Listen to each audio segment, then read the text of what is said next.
تو آج ہم بات کر رہے ہیں ایک سابق امریکی صدر کی دھمکی کی۔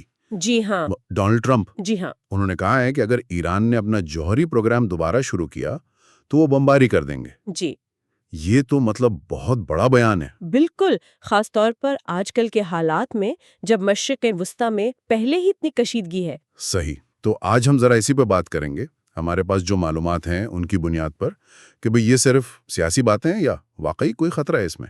جی بالکل، اور یہ دھمکی ایک ایسے وقت آئی ہے جو ہے نا جب ایران اور اسرائیل کا تناؤ ویسے ہی بہت زیادہ ہے۔ ہاں وہ تو ہے۔ ٹرمپ نے تو براہ راست ایران کے سپریم لیڈر آیت اللہ خامنئی کو نشانہ بنایا ہے۔ اچھا۔ ان کے الفاظ تو کافی یوں سمجھے بہت سخت تھے۔ صاف کہا، اگر ایران اپنا جوہری پروگرام دوبارہ شروع کرتا ہے تو میں ان پر بمباری کروں گا۔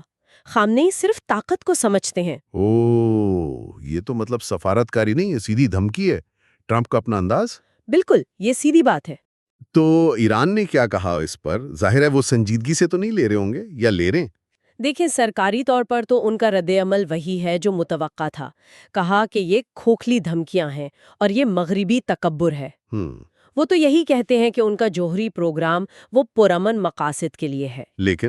لیکن بات یہ ہے کہ مغربی انٹیلیجنس ایجنسیاں وہ سمجھتی ہیں کہ ایران جوہری ہتھیار بنانے کے لیے جو یورینیم چاہیے نا، وہ حاصل کرنے کے بہت قریب ہے۔ اچھا۔ تو عوامی طور پر وہ جو بھی کہیں، پس پردہ وہ ضرور اسے سنجیدگی سے لے رہے ہوں گے۔ صحیح۔ اور یہ بیان کا وقت، امریکہ میں الیکشن آنے والے ہیں، کیا یہ صرف اپنے حامیوں کو اکٹھا کرنے کی بات ہے؟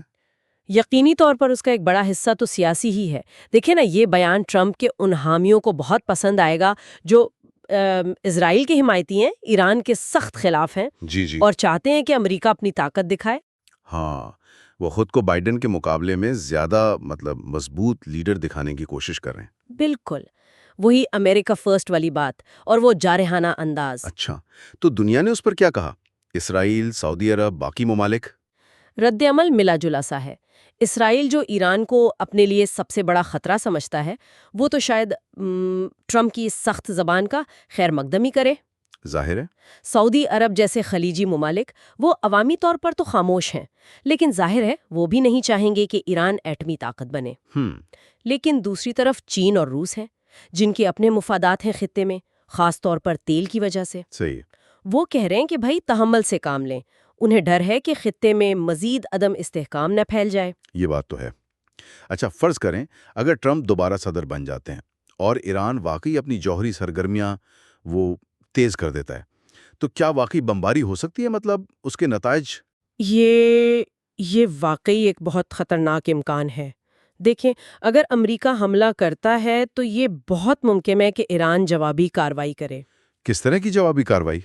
وہ اسرائیل پر میزائل داغ سکتے ہیں، یا خلیج میں جو امریکی فوجی اڈے ہیں ان پر۔ او خدایا! اور اس سے بھی بڑھ کر ایران کی جو پراکسی قوتیں ہیں نا، وہ مسلح گروہ جو ایران کی طرف سے لڑتے ہیں، جیسے حزب اللہ، حوثی؟ بالکل، حزب اللہ لبنان میں، حوثی یمن میں، وہ بھی متحرک ہو سکتے ہیں۔ کئی محاذ کھل سکتے ہیں۔ اور اس کا اثر عالمی معیشت پر، تیل کی قیمتیں؟ یقینی طور پر بہت برا اثر پڑے گا۔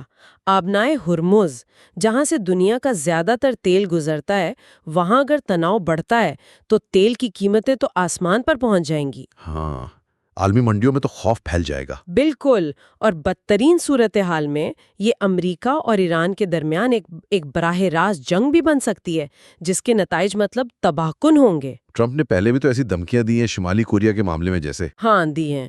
کیا ایران کے ساتھ بھی وہی حکمت عملی چلے گی؟ یہ اہم نقطہ ہے۔ دیکھیں، ٹرمپ دھمکیوں اور دباؤ کی پالیسی پر یقین رکھتے ہیں۔ شمالی کوریا کے معاملے میں آپ کہہ سکتی ہیں کہ کسی حد تک بات چیت تو شروع ہوئی، لیکن ایران وہ شمالی کوریا سے بہت مختلف ہے۔ ایران کی قیادت زیادہ نظریاتی ہے، ان کا ایک بڑا علاقائی اثر و رسوخ ہے، اور وہ تاریخ میں دباؤ کے سامنے جھکے نہیں بلکہ مزاحمت کرتے ہیں۔ تو یہ حکمت عملی یہاں زیادہ خطرناک ہو سکتی ہے؟ جی ہاں، بالکل، زیادہ خطرناک ثابت ہو سکتی ہے۔ تو یہ صرف ایک وقتی بیان نہیں ہے، یہ بڑی امریکی خارجہ پالیسی میں ایک ممکنہ بڑی تبدیلی کا اشارہ بھی ہو سکتا ہے، مطلب سفارتکاری کے بجائے سیدھی فوجی کارروائی۔ بالکل، یہ اسی سوچ کی عکاسی ہے جس کے تحت ٹرمپ نے 2018 میں امریکہ کو ایران جوہری معاہدے سے، وہ جو JCPOA تھا، اس سے الگ کر لیا تھا۔ جی، 2015 والا معاہدہ۔ ہاں، ٹرمپ کے حامی کہتے ہیں کہ وہ معاہدہ کمزور تھا، اس سے نکلنا ضروری تھا تاکہ ایران کو روکا جا سکے۔ اور ناقدین کیا کہتے ہیں؟ ناقدین کہتے ہیں کہ معاہدے سے نکلنے نے ایران کو اور زیادہ جارے بنا دیا اور خطے کو زیادہ غیر محفوظ کر دیا، تو یہ دھمکی اسی پالیسی کا تسلسل لگتی ہے۔ تو خلاصہ یہ ہے کہ ایک طرف ٹرمپ کا جارحانہ انداز، دوسری طرف ایران کی ممکنہ مزاحمت اور داؤ پر بہت کچھ لگا ہے۔ صورتحال کافی پیچیدہ ہے۔ جی ہاں، بنیادی کشیدگی تو واضح ہے، اور اس بیان نے جو عالمی خدشات تھے انہیں ایک طرح سے پھر سے زندہ کر دیا ہے۔ تو سننے والوں کے لیے آج کا سوال یہی ہے کہ کیا یہ صرف سخت باتیں ہیں یا واقعی خطے میں ایک اور جنگ کے بادل منڈلا رہے ہیں؟